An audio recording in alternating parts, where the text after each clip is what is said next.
Now, a crime intelligence-driven operation has resulted in the discovery of 20 million rand worth of cocaine on a small holding in Midrand in Gauteng. The cocaine was found hidden in a storage room on an identified plot. A 56-year-old man who is believed to be the owner of the plot has been arrested, and the cocaine, weighing about 80 kilograms, has been seized. For a while to get our viewers up to speed with the developing story coming out of Midrand, where cocaine, we're told, worth about 20 million rand has been seized after a drug bust that unfolded earlier today. Lupang Lam was part of our team watching that story, and she joins us now live from the plot in Blue Hills. Lupang, what have you been able to gather so far?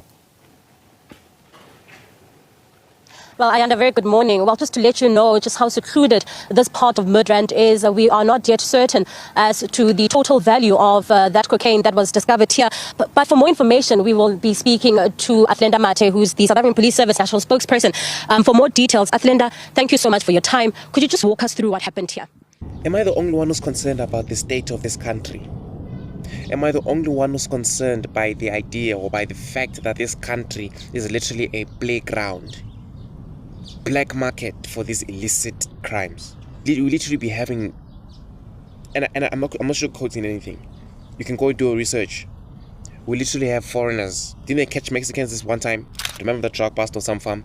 Mexicans, foreign nationals, pushing their illicit crimes here, co-opting or co-opted by, I don't even know what that means, by our own leaders, fellow South Africans, fucking the country over in real time.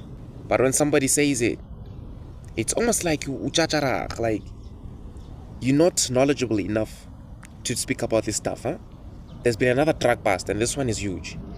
This one is huge. I'm starting to wonder if South Africa has surpassed that natural, should I say, natural order red line.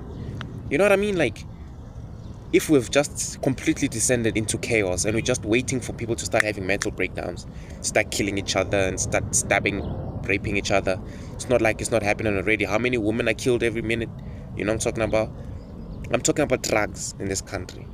It's a fascinating topic. When I get into it, I actually did some research. I actually came across this thing on my feed. It's so funny how YouTube can start feeding you stuff based on what you're interested in a particular time. But anyways, on Tuesday evening, 28th of October 2025, a multidisciplinary team led by the South African Police Service Crime Intelligence Unit smashed a storage room at a small holding in the affluent precinct of Blue Hills Estate, Midrand. Did I say that right? Precinct? The cocaine weighed about 80 kilograms, and it seemed as if it was disguised either way. We heard Bridget, I forgot her name. Not Bridget, but like Brigadier Banban, I forgot her name. I'm probably gonna pop her face on the screen or something, probably not. About how sometimes drugs are disguised as meat. And it's not fiction anymore. It's the reason why I'm just like, I believe so much in predictive programming. But anyways, the street value was estimated to be around 20 million rands. 20 million rands. This isn't a small thing. A lot of people are in this. A lot of people are involved in this thing. And I would imagine people in the government. 20. You think if I was a drug dealer, yeah, you can say a lot of things about maybe XP and like networking. You think you think I'll be able to get into contact with individuals who are going to ship 80 kilograms of cocaine with the street value of 20 million rands from whatever neighboring country, I'm assuming Namibia, whatever neighboring country, to be transported via Gauteng going to the Western Cape? You think that's very possible? These are undetected even. These are powerful people. These are people who are in charge of the border, people who are in charge of, should I say, maybe the police force too, metro. These are big people, and I'm not making any claims here, it's just a fact.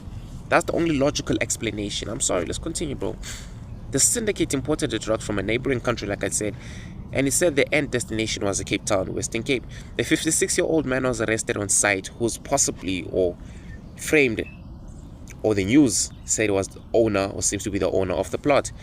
He was arrested on charges of possession of drugs and the dealing of drugs. This operation obviously involved a bunch of task teams that I'm not going to mention here, but I mean, a few as the Joburg K9 unit and the Gauteng Organized Crime Unit, etc., etc. The bottom line here is that, bro, you got 80 kgs of cocaine with a street value of 20 million rands, with transport, past the border, and a destination.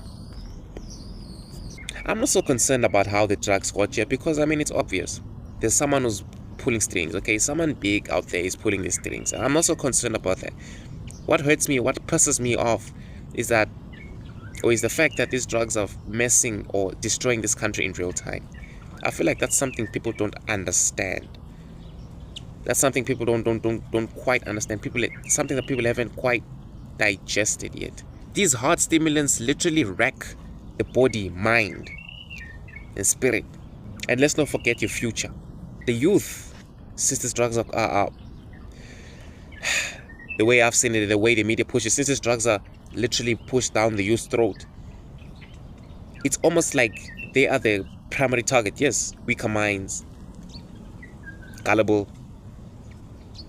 But the way it literally seems to me, is like this isn't just about targeting the youth because of how young they are and how they're not mature enough to decipher or completely decipher between what's right and wrong.